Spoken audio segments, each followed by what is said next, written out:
নমস্কার। শ্রী শ্রী রামকৃষ্ণ কথামৃত প্রথম ভাগ, সংসার ও নিষ্কাম কর্ম। ব্রাহ্মভক্ত মহাশয়, সব ত্যাগ না করলে ঈশ্বরকে পাওয়া যাবে না?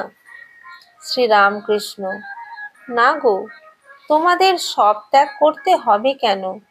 তোমরা রসে বসে বেশ আছো, সারে মাতে তোমরা বেশ আছো। নস্ক খেলা জানো? আমি বেশি কাটিয়ে জ্বলে গেছি, তোমরা খুব শেয়ানা। কেউ 10-এ আছো, কেউ 6-এ আছো, কেউ 5-এ আছো, বেশি কাটাও নাই, তাই আমার মতো জ্বলে যাও নাই। খেলা চলছে, এ তো বেশ। সত্য বলছি, তোমরা সংসার করছো, এতে দোষ নাই, তবে ঈশ্বরের দিকে মন রাখতে হবে, তা না হলে হবে না। এক হাতে কর্ম করো আর এক হাতে ঈশ্বরকে ধরে থাকো। কর্ম শেষ হলে 2 হাতে ঈশ্বরকে ধরবে। মন নিয়ে কথা, মনেতেই বদ্ধ, মনেতেই মুক্ত।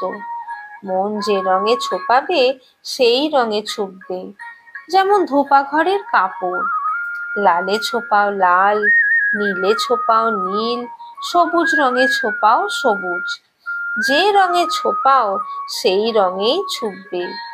দেখো না, যদি একটু ইংরেজি পড়ো তো অমনি মুখে ইংরেজি কথা এসে পড়ে। ফুট ফাট, ইট মিট। আবার পায়ে বুট জুতা, শীষ দিয়ে গান করা, এইসব এসে জুটবে। আবার যদি পণ্ডিত সংস্কৃত পড়ে অমনি শ্লোক ঝাড়বে। মনকে যদি কুসঙ্গে রাখো তো সেই রকম কথাবার্তা চিন্তা হয়ে যাবে।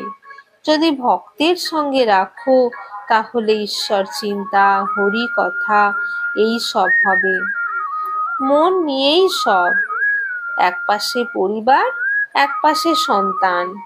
একজনকে একভাবে, সন্তানকে আর একভাবে আদর করে, কিন্তু একই মন। নমস্কার।